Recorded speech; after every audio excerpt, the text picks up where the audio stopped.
नमस्कार, जय मिथिला, जय मैथिली।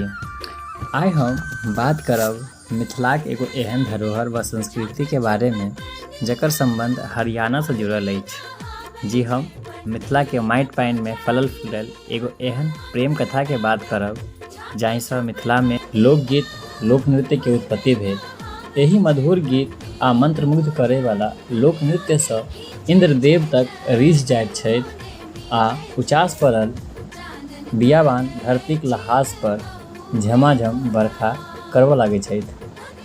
किछ आभास भऽ गेल हैत कि हम मिथिलाक कोन संस्कृति व धरोहर के बात कऽ रहल छी। जी अहाँ सही सोचलहुँ, हम मिथिलाक लोकगीत लोकनृत्य आ प्रेमक कथा जट जटिन के बात कऽ रहल छी।